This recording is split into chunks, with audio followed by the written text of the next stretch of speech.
Welcome back, ladies and gentlemen. Today I have got an updated build for my Bow 2H Stamina Nightblade, and I was really excited to actually rebuild this for the Scalebreaker patch just because of what's happened kind of buildcraft wise in this game, just with the different changes to skills, etc., especially our Fighters Guild skills. It's just kind of resulted in us being able to really push this build further than we ever have just buildcraft wise. So this build has got some insane sustain. We've got over 4.4k health recovery on this spec, just making it a really incredible way to play the Nightblade. It allows our cloak to just kind of heal us up when we go back into stealth, which works really well for Nightblade. And here in the clip, you get to see the example right there of just how fast our hit points can shoot up. And of course, we are rocking an incredible critical damage build. We've got around a 60% crit rate with a massive amount of critical damage, and it's just resulted in a really incredible all-around build for the Nightblade. So I hope that you guys enjoy this build. I hope that you guys enjoy trying this bad boy out. It felt really good to play even in the heavy dot meta that we see in the Scalebreaker patch. Just the high hit point recovery allows this build to have a good counter to that, alongside cloak to suppress the dots. So I hope that you guys enjoy this video. Without further ado, let's jump into that build. Alright, so to begin, we are a Khajiit on this bad boy. And I definitely think Khajiit is the best bet for this build for a variety of reasons. Number one, it gets max stat in every department, and we need that because our max stat is a little bit low, especially in the max stam department. Number two, we get regen in every department, and that's exactly what we need for the build too. And then finally, Khajiit gets a 10% critical damage and healing bonus as well. And this is a critical damage build, so Khajiit can uniquely push the highest damage on this build versus any other class. And it just fits every other aspect of this build as well. Now, to be honest, I think Wood Elf would be a good option too for this build. You'll have to make a few adjustments to it, but it'll function relatively the same. But yeah, that's it. I think Khajiit is definitely the best bet to go, just because it fits everything that this build does. I would go as far to say that this is very specifically a Khajiit Nightblade build, or even a Khajiit build in general that you could put across other classes, but just works well for that critical damage style of build. Now, taking a look at our max stat, guys, we got 26k HP, 11, almost 12k max mag, and 25.5k stamina. Now, our max stat isn't crazy high, and I know that, and when we switch to our front bar here, it actually even goes down to 24k stamina. So if you guys are going to play this build in the no champion campaign, you definitely don't want to run the infused jewelry that I run on this in the champion campaign. You definitely are going to want to run something else just to give you that additional maximum stam, just so the build functions better. But if you're playing it in the champion campaign, 24k stam is workable, trust me. You could definitely have more, and it would add to your sustain, so you could run robust if you want, but in my honest opinion, it doesn't make the biggest difference in the CP campaign because your sustain is so good on this build anyway. We don't need a massive pool in order to flex that sustain, so I think that this is totally fine in favor of the weapon damage. And of course, the huge part of damage from this build is coming out of the critical damage that we deal on it anyway. All right, let's take a look at the sustain we've got on this build now. Now, I'm going to buff up with everything so you guys can see our fully buffed sustain on this spec. We've got 1,800 Magicka recovery, 4,100 health recovery, and 2,356 stamina recovery. Now, if we were sprinting, we could push our health and Magicka recovery even further, but that's only while we're in sprint. But I think that is worth mentioning for this build because we are in medium armor and we will be sprinting a lot. In sprint, I think we get around 4.5k health recovery, and the mag recovery will go over 2,000 as well. So we get some really, really incredible sustain on this build. I'm not going to lie. Now, the Magicka recovery is the one sustain that if you guys want to give up for max stam, you can. We are running the smoked bear haunch for our food, so you could trade this out for the takeaway broth, the one that gives you max stam, health regen, max health, and stam recovery. I think that would be a great option if you feel like you don't want to use a lot of the Magicka cloak on this build. But to be perfectly honest, what makes this build really strong is the fact that we have such a strong mag sustain and a huge mag dump with things like cloak and even our snare removal here. So we've got access to a lot of Magicka usage on this build, and it allows us to pretty much perma-cloak on a stamina Nightblade. So it's really up to you what you want to go for playstyle wise. Do you want to be more stam focused, or do you want to have access to that perma-cloak? And that's going to depend on kind of what food choice you make here, and that'll impact your Magicka recovery for the most part. But the rest of your sustains will stay pretty much the same, And yeah, this build has incredible sustain, and the health recovery is huge. The health recovery is just such a huge income of healing for this build. And that's really it. I mean, 4,000 health at least every 2 seconds when we're low HP and heal ourselves. It's very easy for us to proc this, because this will proc if we deal critical damage to someone, or if we take critical damage ourselves, or when we heal ourselves while under 50% health. Now, those critical damage things, that is because of our champion points, but they're really worth mentioning because they proc the Troll King quite often. So it's a very good stat, I think, especially for the Nightblade, synergizing really well with our cloak. Now, taking a look at our weapon damage on this build, when we fully buff up again, we have got 4,118 weapon damage. We've got the infused bow as well as minor brutality. So fully buffed on this build, we actually get up to 5k weapon damage on our 24k stamina. Now, that's actually pretty incredible, I think. 5k weapon damage is a lot of weapon damage to have on such a critically focused build. Now, taking a look at our weapon crit on this build, we have got a similar situation, 48% weapon crit.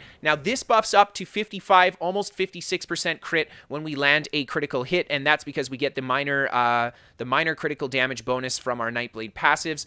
You could switch some of the gear out, and you could push over 60% crit easily on this build if you want. It's really up to the user what you want to do here. I ran it with the lowest amount of crit possible, so I think that's worth saying. It's just up to you guys how you want to do it. The lower your crit rate is, the less consistent damage you do, but the higher your maximum burst rate or burst potential is. So it's kind of up to you what approach you want to take here. But at 55% crit, we still have a very good crit rate, but our critical damage is just through the roof. So when we do crit, it's going to be absolutely nasty. Now, taking a look at the resists on this build, guys. Really nice stuff. Well, actually, not anything crazy. 19k physical spell resist, and then 2,600 crit resist. So, yeah, we're in medium armor. We've got a ton of health regen, especially with all the dots going around in the Scalebreaker patch.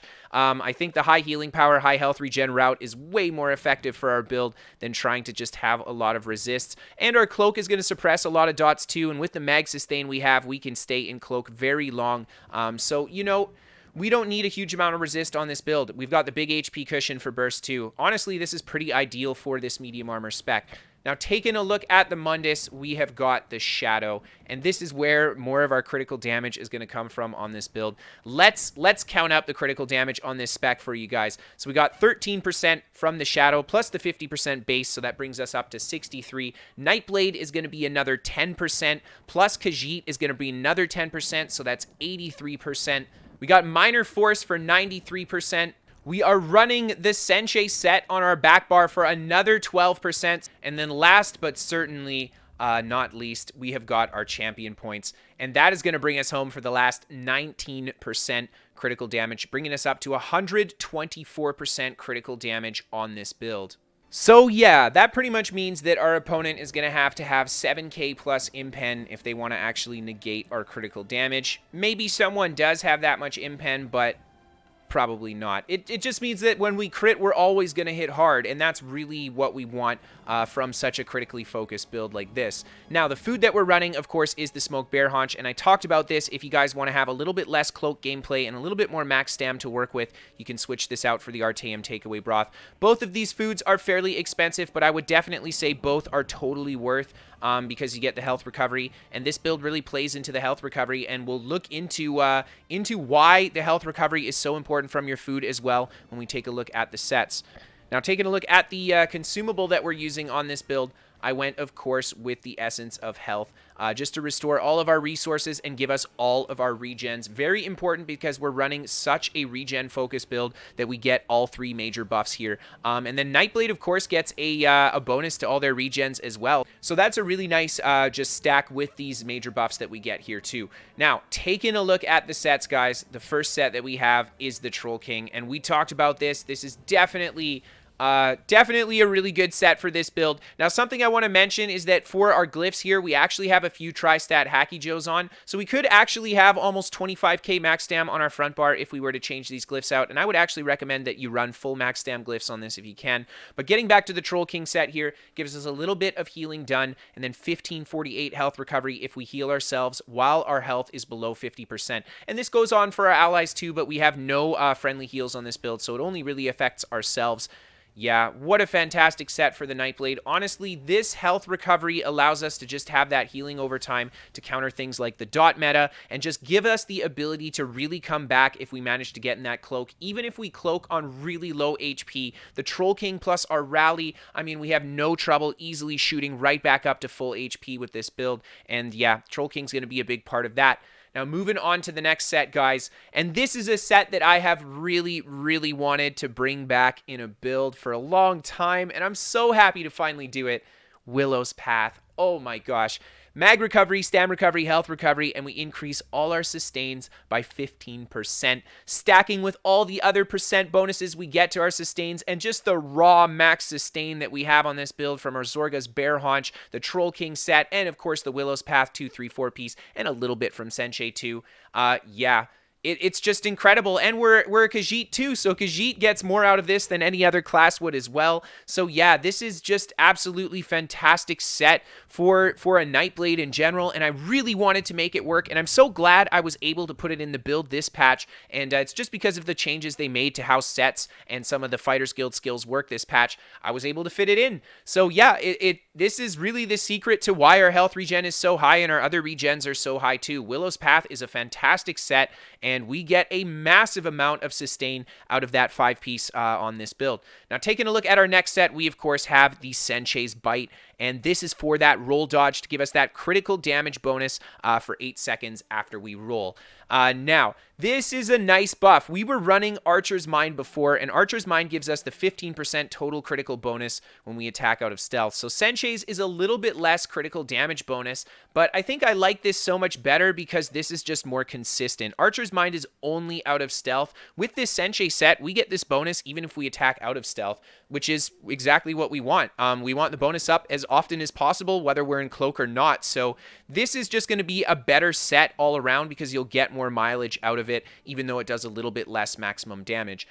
So the stam recovery and the weapon crit are the really nice 2-3 piece. The 4 piece of max stam. Now this is something that I want to talk about a little bit with you guys because I actually have a Hunding's Rage Greatsword on the front bar with weapon crit, and that's to give us a little bit more crit chance on our front bar. However, the Greatsword is Nirnhoned. Now, if you're playing in no CP, and you guys want to play this build, and you know that you're going to have lower max stam because this build doesn't have huge max stam, you could just switch this out for actually the Sensei's Greatsword. So not only do you not have to roll off your bow bar now, you can roll off your Greatsword bar to get that bonus, but you get max stam on the front bar instead of the weapon crit, and then instead of going for the Nirnhoned weapon, you'll go precise here. But that will give you, honestly, a little bit weaker of a build than if you go this route. I think that the Nirnhoned or even a precise Hunding's Rage Greatsword is definitely the best option here. Precise if you want to have that higher crit rate, like I said, more consistency, but lower maximum burst. But I just think the Sensei option is worth mentioning, especially for no CP players who want to have that max stam,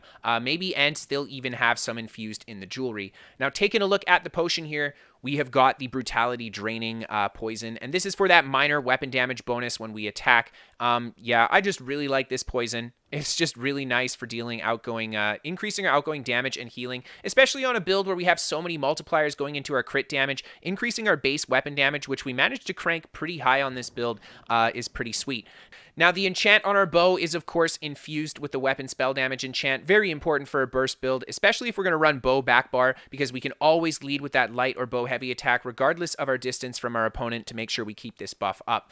Now, taking a look at our jewelry, guys, we've got full infused with weapon damage. Like I said, if you guys want to play no CP, you can go for max stam here, and that will give you more max stam to work with this build. In fact, if you make all the max stam option changes to this build that I've said, you could actually push like 35k max stam on this exact spec. But yeah, but that would be in CP, not in no CP. But there are a lot of changes that you could make to actually push like a fairly decent amount of max stam on this exact spec. Now, something I do want to say though, is that I'm not running Swift here, and I would actually recommend that you run 1 or 2 Swift on this spec.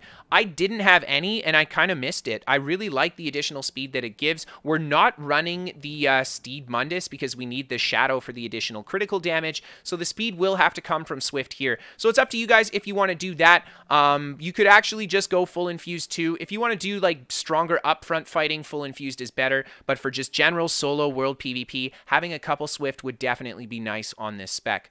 Now, taking a look at the gear, like I said earlier, I would recommend full maximum stamina and chance, whether you're in no CP or in the CP campaign. Due to the food that we're running, we have really nice max HP, so we don't need to worry about getting that max HP. We don't need to worry about the max mag because our mag recovery is so high as well. So yeah, just max stam for that outgoing damage and healing. And then the traits on these bad boys, we have 2 well-fitted and 5 pieces of impenetrable. Very nice split, I think, for a medium armor build. Impen, so important for reducing incoming critical burst. And then the well-fitted, well, we're going to roll dodge, we're going to sprint a lot in medium armor, so it's just a great fit for this spec. Now, taking a look at the abilities that we're running on this build, I'm going to start off on our Great Sword bar here, and the first skill that we have is Surprise Attack, and I do want to buff up so you guys can get an idea of where our tooltips are sitting at. We are, of course, playing a critical damage build, so we have a huge critical damage multiplier, but almost a 10k Surprise Attack going into that.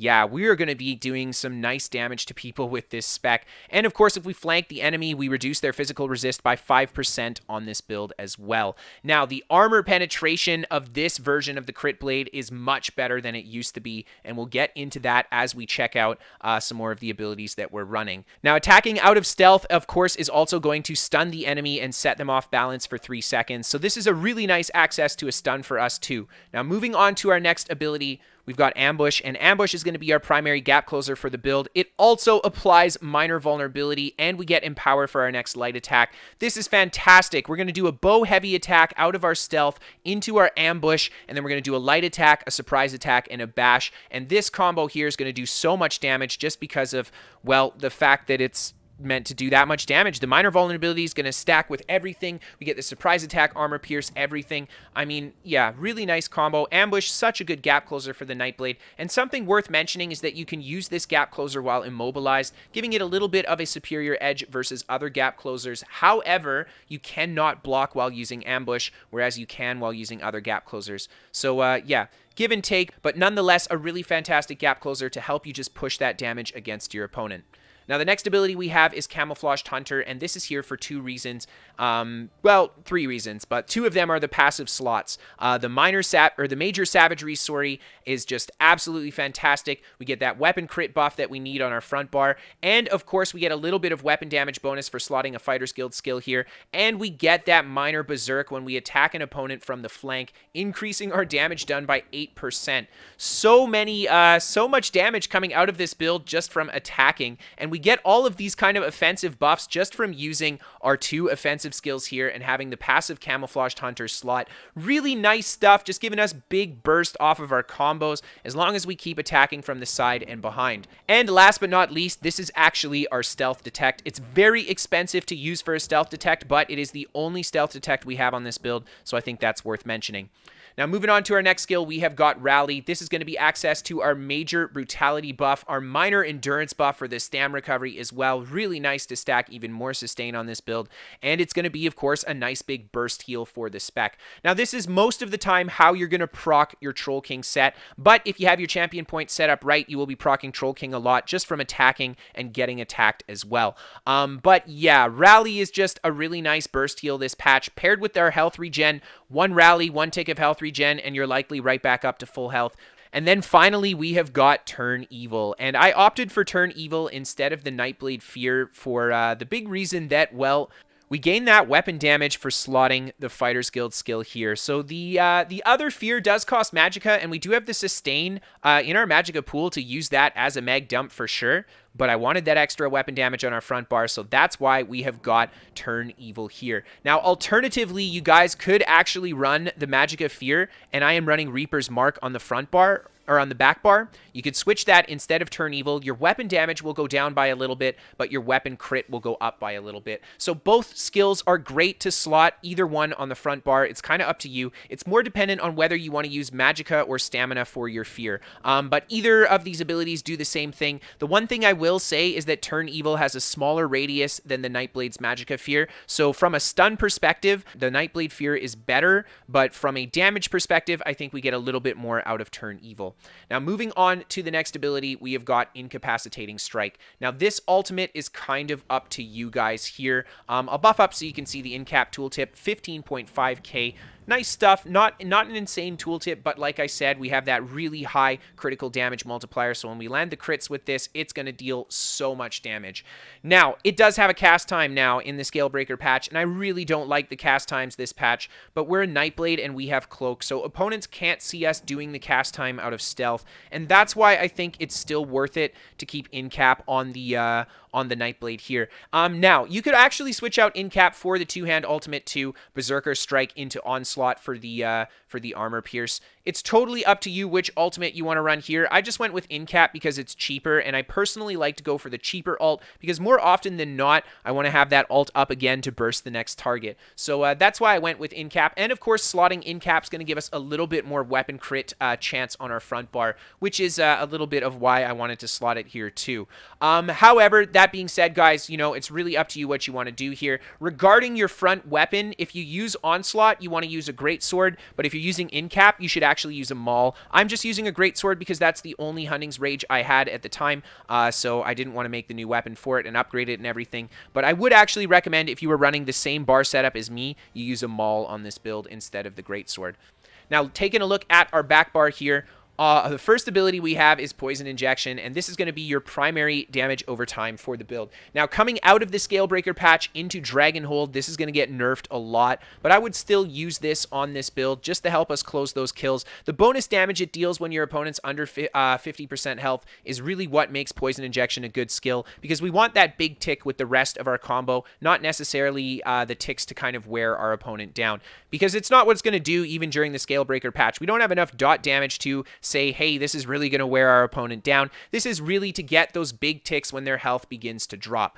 So yeah, that's why we've got that here. Now, the next ability that we have is Reaper's Mark, and I am actually loving this skill on the build. So the first thing that it does, of course, is that it's going to apply the Major Breach and Major Fracture to our opponent, which gives us that armor pierce, and that is so important for our outgoing burst. Reaper's Mark is pretty much an 8% bonus damage when we apply it to the target. It has 63 meters of range, so we can cast it from freaking anywhere on anyone that we can see, and it's free to cast, which is so nice. So if we kill an opponent who is marked by this, we get a big 16k heal, and on top of it, we gain Major Berserk for 5 seconds. Now, this isn't something that you will reliably get, but on this build, we have moments where we kill the Reaper marked opponent and we move on to the next guy and just slaughter him. The combo of that big heal plus the Major Berserk, it allows us to quickly turn and burn multiple targets in a row. And of course, this debuff stacks with our surprise attack debuff, so our armor pierce is much better than it was on previous iterations of this build where we just didn't run the mark.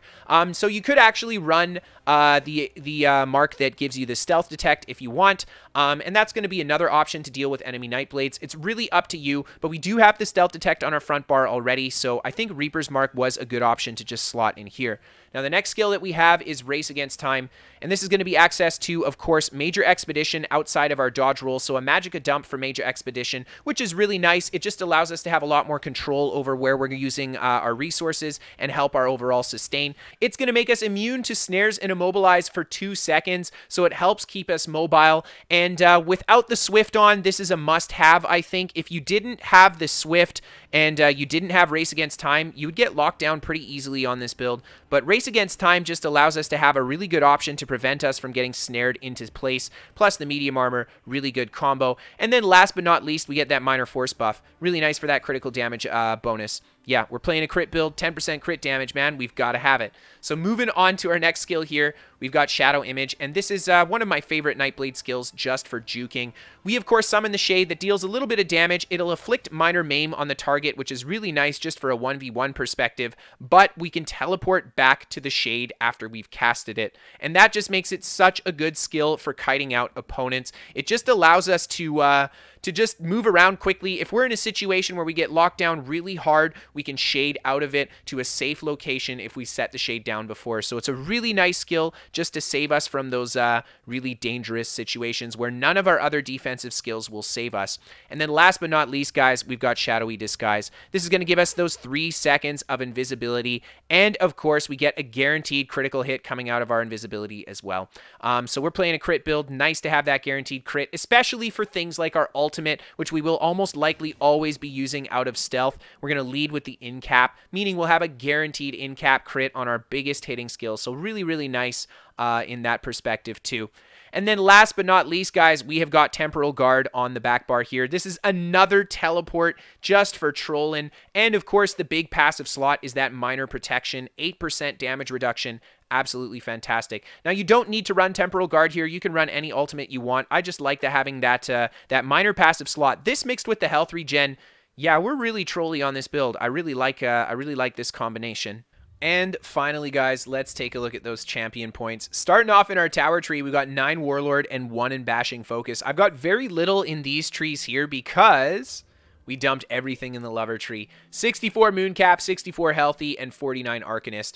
I mean, we're playing a regen build. Obviously, we need to put everything we can here, and yeah, that's pretty much why we have. The important passive we get here, of course, is Wind Running. 2% movement speed, really nice, but that 10% health and Magicka recovery while sprinting. On a build where we have so much base regen, this is a huge amount of sustain, and that's what allows us to push that crazy health regen number that we have on this spec. Now, moving on to the Shadow Tree, we've got 46 Tumbling and 37 Shadow Ward. Now, we could have actually taken a few points out of here and put them into Break Free, but just because I play a lot of Nightblade, I often find I'm spending a lot more resource blocking and roll dodging than I am getting hit by the stuns, because Nightblade's such a trolly class. And I think as you guys play more Nightblade, you'll want to put more points into here for your proactive defenses rather than your reactive ones. Now, taking a look at our blue tree, nothing in the Apprentice. The Atronach, we've got a very standard 8139 Master at Arm Physical Weapon Expert. Definitely what you want to do. We've got nothing but direct damage outside of Poison Injection, and we're just playing a huge burst build, so we need the 81 points for that burst, 39 for that physical, for that light and heavy attack additional damage. Really nice just to up our outgoing burst. The Tactician passive is so important. Roll dodge to set an opponent off balance. We have a lot of access to off balance on this build, so really nice just to have that extra access here. And then in our ritual tree, we have got a nice even spread of 49, 50, and 51. I didn't go super crazy into precise strikes for this build, and the reason is because, well, with champion points, to be honest, because you get diminishing returns if you push it too far, having the even spread is just the best bet if you're all in one tree. Even if you're playing a crit build, we could have put like 21, 22% crit damage here, but yeah, this is going to give us just better all-around outgoing damage. The only time I would really invest more into precise strikes is if our crit rate was 65, 70. Then maybe I would get that 22% precise strikes here. But the important passives we get here, of course, are Perfect Strike, 9% weapon crit, really nice. Exploiter for a 10% damage bonus against an off-balance opponent. Oh my lord, really nice for our build again. And then finally, Last Stand. When we fall below 20% HP, we gain Major Heroism. We are playing a squishy burst build with a lot of regen, man. We're going to fall below 20% HP throughout the course of a fight, and we'll be able to come back from it more likely than not. So we'll get really great usage out of this passive too. Now, taking a look at the Steed tree, we've got 61 Ironclad, 22 in Spell Shield, and 59 in Resistant, with 21 in Medium Armor Focus. A nice standard tree, again, from me. Big focus on Ironclad Resistant, because that is where enemy incoming burst is going to come from. And that's our biggest weakness, is burst on this build. We got a lot of HP regen, we got a lot of anti-dot with Cloak, so we are just going to be really afraid of getting smacked down really hard more than anything else. And that's why we put the points here. Spell Shield, Medium Armor Focus, just to give us a little bit more bulk to our base resists as well. And then the important passive that we actually get here is Resilient. When we take critical damage, you heal for 253 health. This will proc Troll King. It's not a huge heal, but it will proc Troll King, and this is why it's so important. So, yeah, really worth mentioning. Now, moving on to the next tree here, we got 75 in the Lady, 32 Hardy, 32 Elemental, and 11 in Thick Skin, even during the dot meta. We've got so much health recovery, you don't need a huge amount of Thick Skin here. You could honestly put more if you don't feel comfortable with having so few here, but it's really up to the user. I found the build function just fine without dumping too much into Thick Skin. And then the important passive we get again here, of course, is Critical Leech. When we deal direct critical damage, we heal for 411 health on a 5-second cooldown. Again, this will proc Troll King, and that's why it's so important that we have it. And then moving on to the Lord tree, we've got 32 in Quick Recovery for a little bit of additional healing power. And this is just to kind of synergize with the additional healing that we get in the 2-piece from Troll King. But the only thing that really benefits from this is Rally. If you guys want, you could actually take all the points out of here and invest into more bulk if you feel like that's better. Because we're playing an HP regen build, honestly, you don't need to have a lot of points here. This is just because I wanted to have some fatter rallies off those crits. And that is the build, ladies and gentlemen. All right, ladies and gentlemen, let's get right into that PvP commentary.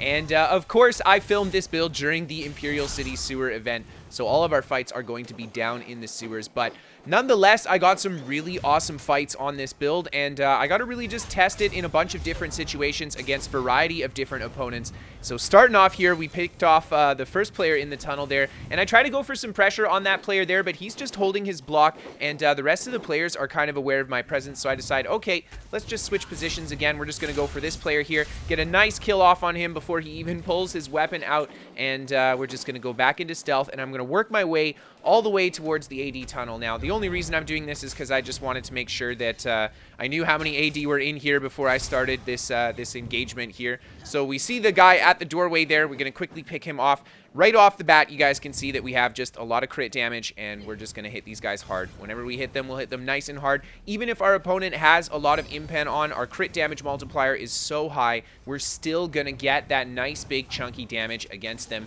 So we engage against this enemy Dragon Knight here, and I just dot him up right away and then go into my cloak around the other side, and they end up chasing me here. Now, I am running the Mark, and in the build video, you guys saw that I am running the one that gives us the Major Berserk, and I really like it for the debuff. It does stack with our surprise attack debuff as well, so we get nice burst with it.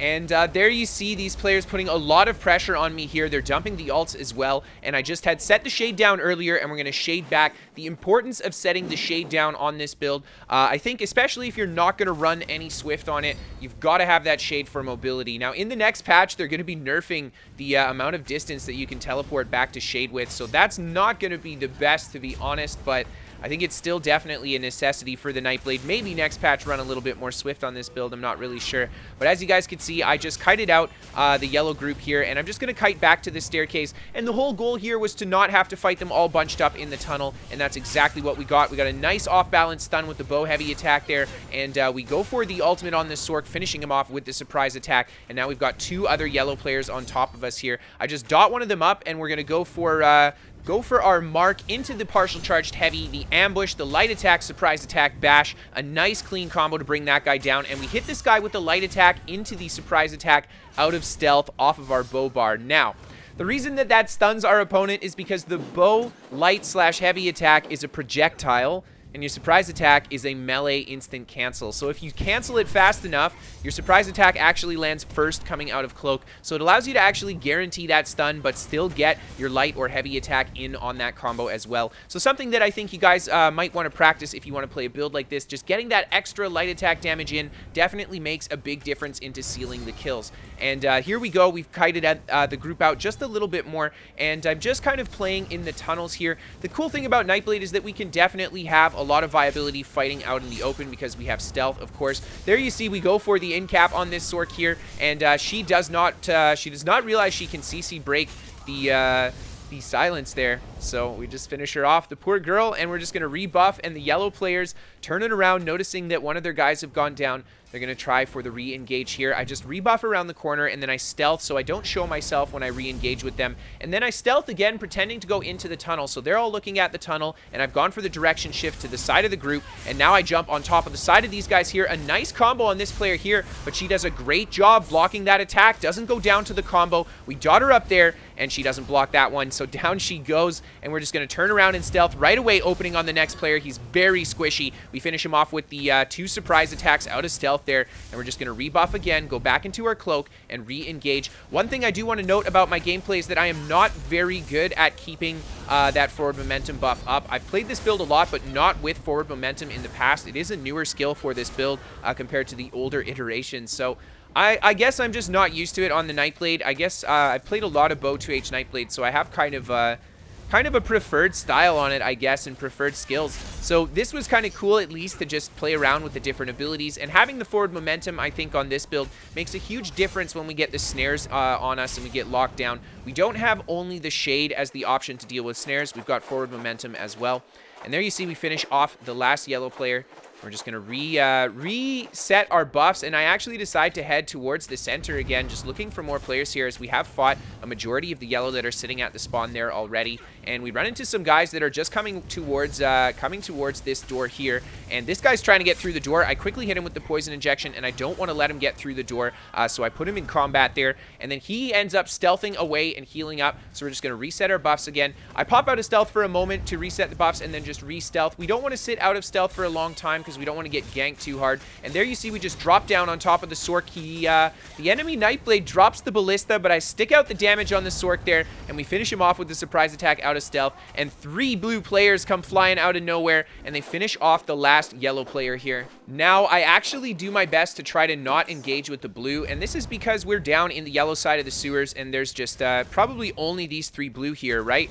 But they're very aggressive, so eventually I'm forced to take the engagement here, and I open up on the first player here. I get a great combo on him, but the other player drops the resto ult on him, so I can't stick out the damage there. I'm going to set my shade down and rebuff here. Now, this group here, these guys are fairly organized group of 3 here, and they're going to work as a team to kind of fight me. But there you see, I get a good open on that one player there. He goes for his shield and back into stealth, and we're unable to stick out that combo. Get a good fear on the other 2 as the Nightblade just kind of slinks away again, and we're forced back into stealth. I don't want to sit there and eat the big combos from these guys. I mean, we do have a decent amount of HP on this build for sure, and we can take a burst or 2, but you know, against these 3, I don't want to find myself in a really bad spot, and they decide to try to leave me alone, and I quickly pick off the guy in the back. This guy tries to res right away, and I get a nice bash there off my poison injection roll dodge as well, and we get a fear to just throw the AoE stun down on everybody, and I try to just put some pressure into these guys, but I know that if they're both on top of the body, I'm going to have to be careful how I take this engagement. He's putting the AoE blast on the ground there that shoots me in the air, so I just have to be aware of that, but it doesn't blow me up there for some reason, and then we get hit by the streak, so I've got the CC immunity, and we're going to go for the kite through the other side and rebuff again. The other player here is still trying to get that res, and we finally get a really nice bash, and we're going to go for the ultimate there into the surprise attack, and he just gets the heal in time. We're unable to finish him off, and I actually get caught with the stam low there. Really dangerous situation, but because we had so much pressure on that other player, and look, he's still very low HP. Oh my gosh.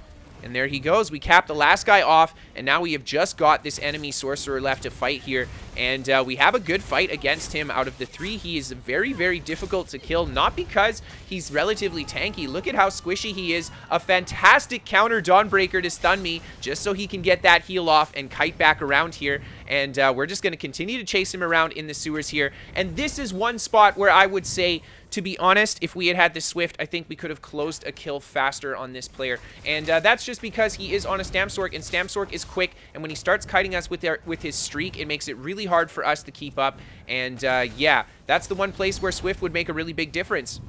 But nonetheless, we're going to do our best to continue to fight this Sork, and yeah, he's just going to be faster than us, so we're just going to have to do our best to try to keep up with him. Get a nice combo on him there, but again, he does a great job dodging our attacks, and he kites back around the other side, and he's doing exactly what we need to do on our build too, is he's kiting behind us whenever we're attacking him, and it just makes it so that if he wants to, or if we want to keep attacking him, we're forced to turn around. Here, he drops the negate, and he tries to go for the res, so we just go to bash. He actually stops the res before we bash him, just being really smart there, keeping an eye on what we're doing. And there he goes for the combo again, and he's just watching where we are. I know he wants to try to get his buddies up because, well, I think between the 2 of our builds, ours has the better firepower / healing combo, and I think he feels the same way because every time he tries to put damage into us, our health regen just ticks, and it's really tough for him to kind of control this fight. And we're just hitting him with nice fears there and nice surprise attack combos, and he's rolling around doing a great job kiting again. Really nice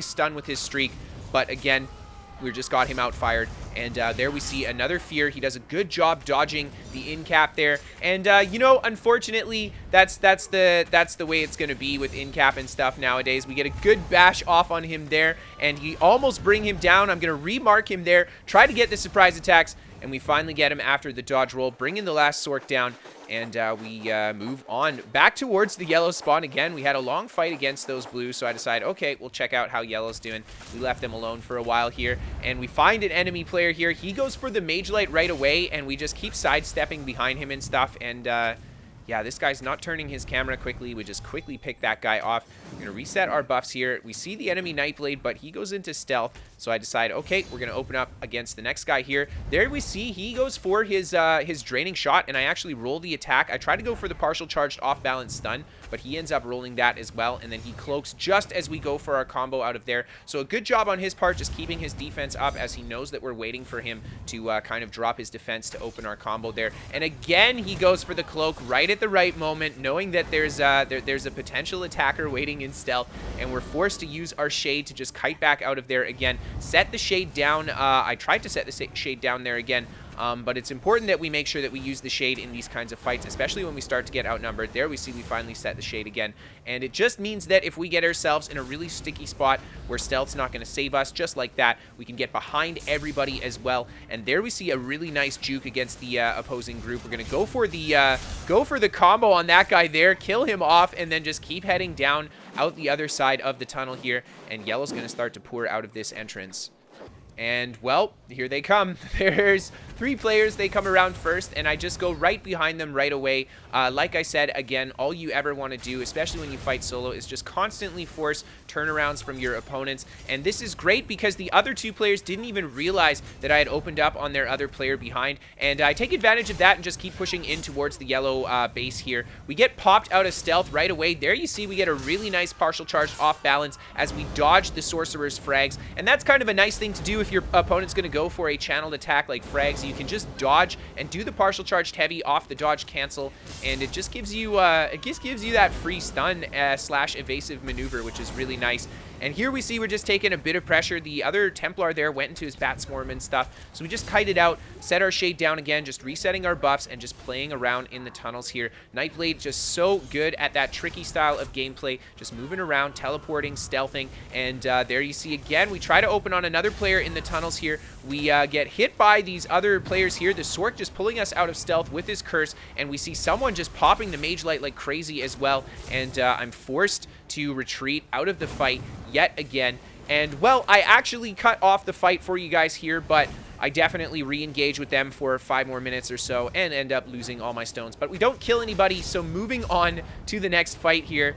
And again, I am fighting the yellow, and the reason that I fought pretty much only yellow players during this event is because there was a server where it was just packed with yellow all the time, and there was nobody else on it. So that's pretty much where I just hung out. Sorry, everybody, but that's just what I had to do. So we just pick off the first 2 yellow players there, and we're going to open up on these guys in the tunnel, get a nice big fear, and I actually am loving the Fighters Guild fear. The combination of the weapon damage and that big fear, it's so nice, even though we have the fear on the Nightblade, and of course we have high mag regen, so we could use it as the mag dump. I really like that we've got the Fighters Guild fear on the front bar. I try to open with the in cap out of stealth on this guy here, but it's just as his healing set comes down and heals him. So it looks like we didn't hit him very hard there, but that guy is actually very squishy, and we'll make contact with him a little bit later, and you'll see. But yeah, little deceptive, because when I had originally, there you see, oh my gosh, we just nuked him. But when we had originally made contact with him, you know, he got that huge heal, so I thought he was a lot chunkier than that. And we open up on the next guy here. We don't get the ultimate before he goes into stealth, and I pop my stealth detect because of course we're not running the stealth detect mark, so that is our option for stealth detect, is actually the Fighters Guild ability. But we don't pop him out, and now we've got more yellow coming out of the tunnel chasing me here. They pop the stealth detect as well, and we go for the fake off the cloak there. We cloak in one side of the tunnel, and I just backpedal and go in the other side. And that's just because they're obviously going to try to throw some AoE and stuff, and there we can already see the blast and the stealth detect. And yeah, that's why we went the other side, and we open on this guy with the in cap. Oh my gosh, what a massive combo, that poor guy. And I didn't notice this at the time, but we picked him for 58k stones. This guy didn't even have the Imperial Physique set on, and he had 120k stones on him. Wow. So I'm just going to let the rest of the fight play out for you guys. Thank you guys so much for watching the video. If you enjoyed it, hit that like button. If you guys are new here, hit that subscribe button. And I really hope that you guys enjoy trying this build out in the Scalebreaker patch and even in the upcoming Dragonhold patch. I think this build will be just as good or maybe even better. Now, if you guys are interested in sending in clips for our top 5 battle series or sending in a build to be featured on the channel, you can send that to CristoferESO@hotmail.com. If you want to check out some live stream from me, you can check out my Twitch down below in the description. We are sponsored by What the Fast. They're a VPN for gamers. They give me better ping to my favorite games, and they're free to try for the first 30 days. And there's no credit card to sign up, so no harm, no foul if you guys don't get the performance increase that you're looking for. And last but not least, if you guys really enjoy the show and you want to help support it, you can always become a patron on Patreon. Without your support, I wouldn't be able to do this job that I love a lot. So thank you guys so much for tuning in. Thank you guys so much for helping out if you choose to do so. And of course, I will see you guys next time. Have a great night, everyone.